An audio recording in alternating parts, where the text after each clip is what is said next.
Hey everyone, welcome back to Genai Sports News. We've got a packed show today, so let's get right into it. And we're kicking things off with some absolutely electric golf news. Rory McIlroy, the two-time reigning Masters champion, had a slow start to this year's PGA Championship that had a lot of people writing him off.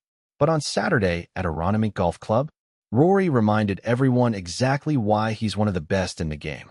According to both ESPN and Sky Sports, McIlroy fired a stunning 4-under par 66 in the third round, launching himself right back into contention for back-to-back major titles. After the round, Rory was candid with reporters. He said he's proud of how he clawed his way back, describing it as climbing out of a hole. But in true McIlroy fashion, he kept it measured. He acknowledged he's gotten a little bit closer and made it crystal clear. There's still one more day left, and he knows it. Sky Sports reports he's insisting he absolutely still has a chance to challenge for the title. This storyline has everything, folks. A champion stumbling out of the gate, digging deep, and putting himself right back in the mix. Sunday's final round at Anunoby is must-watch golf. Don't touch that remote. All right, let's pivot to the clay courts of Rome, where we witnessed an absolute masterclass in tennis on Saturday. Elina Svitolina has claimed her third Italian Open title, and she did it the hard way, defeating American superstar Coco Gauff in a three-set thriller. Both ESPN and Sky Sports reported the final scoreline as 6-4, 6-7, 6-2. Gauff, who had the crowd on her side and was coming in as a heavy favorite, just could not put Svitolina away in that second set when she had the chance, and Elina made her pay for it in a dominant third set. This is the second consecutive year that Gauff has lost in the Rome final, which has to sting. Meanwhile, Sky Sports points out that this victory sends a massive warning shot to the rest of the women's tour, because Roland Garros, the French Open, is right around the corner. Svitolina now heads into that Grand Slam as a genuine title contender, having lifted her first clay court title of the season in the most emphatic way possible. This is a comeback story worth following, people. Svitolina is absolutely locked and heading into Paris. Now let's head across to the Premier League, where one of the biggest managerial moves of the summer has just been confirmed.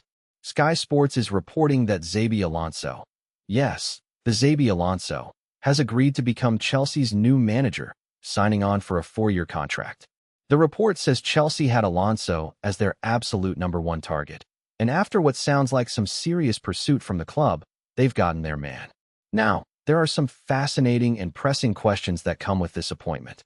Sky Sports highlights several key issues Alonso will need to address immediately, including how much control he'll have over transfer decisions, how he plans to implement his style of play at Stamford Bridge, and how he'll handle the optics of his strong connections to Liverpool, given his legendary playing career at Anfield. Chelsea have had a revolving door in the dugout in recent years, so for their fan base, landing a manager of Alonso's caliber and profile is a genuinely exciting development. The 4-year deal also signals the club wants stability. Now the question is, can Alonso deliver it? This is a massive story in European football, and we'll be watching it closely. Switching gears now to the NBA playoffs, where the New York Knicks got some very encouraging injury news on Saturday. ESPN is reporting that OG Anunoby participated in practice again, and he had some reassuring words afterward about the state of his right hamstring. Anunoby told reporters that this hamstring issue is not as serious as the one he suffered during the 2024 playoffs. And if you remember how badly that injury derailed New York that year, you'll understand why Knicks fans are breathing a collective sigh of relief right now. Announcements like this matter enormously in the playoffs. Anunoby is one of the Knicks' most important two-way players, a lockdown defender who can also create offensively. The fact that he's practicing and feeling better is a massive boost for New York's championship hopes. And speaking of the broader NBA picture, ESPN's Tim Bontemps and Brian Windhorst have been canvassing the league and reporting on 5 teams facing major, league-altering decisions this summer, including what's next for LeBron James and Giannis Antetokounmpo. The off-season intrigue in the NBA is already heating up. We'll keep you posted as that all develops. Here's a story from the world of darts that you absolutely need to hear, because it has a genuinely wild twist. Sky Sports is reporting that Beau Greaves has done it again. The reigning queen of the PDC Women's Series completed yet another double event weekend to claim her 55th Women's Series title. That brings her 2026 tally to a staggering 9 wins out of just 10 events played this year. 9 out of 10. Let that sink in. Greaves' dominance in women's darts is honestly unlike anything we've seen in the sport. She is in a league entirely of her own. But here's the kicker, and this is where the story gets really interesting. Sky Sports highlights that a quirk in the PDC rulebook could actually see Greaves excluded from future women's series events. The specific rule in question relates to how top-ranked players qualify and rotate through the competition structure, and if it's applied, it could spell the beginning of the end for her incredible run in this format. The PDC hasn't confirmed any action yet, but the fact that this rule even exists and could be applied to arguably the most dominant athlete in the sport right now is raising some serious eyebrows. Beau Greaves deserves every headline she gets, and we'll be watching this situation very closely. All right, we've got a fun one for you now, because sometimes sports news doesn't have to be serious, and this story is a perfect example.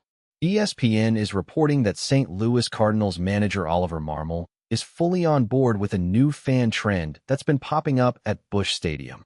Dozens of shirtless fans showing up and creating a rowdy, electric atmosphere during games. After Friday night's thrilling extra innings walk-off win, Marmol was asked about the shirtless crowd section, and rather than shying away, he embraced it completely.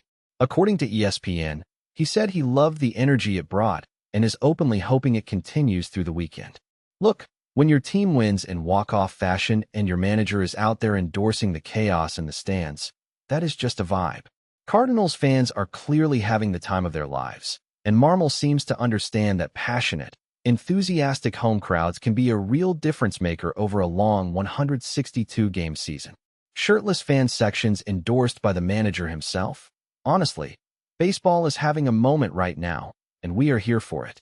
And finally, let's close things out with a dramatic finale from Scotland that had controversy written all over it. Sky Sports and BBC Sport are both covering the incredible scenes at Celtic Park on Saturday, where Celtic clinched the Scottish Premiership title with a 3-1 win over Hearts on the final day of the season. It was a late, dramatic victory that ripped the trophy away from Hearts at the very last moment. Absolutely heartbreaking if you're a Hearts supporter, but pure ecstasy for the Celtic faithful. But the celebrations quickly turned ugly. BBC Sport reports that Celtic fans spilled onto the pitch in a mass invasion after the final whistle, and the aftermath was deeply troubling. Hearts have come out strongly, slamming what they're calling a disgraceful and shameful pitch invasion, and according to Sky Sports, the club says their players and staff experienced serious physical and verbal abuse during and after the chaos on the field. That is completely unacceptable, regardless of which side you support. On the football itself, Celtic deserve enormous credit for holding their nerve and getting the job done on the final day.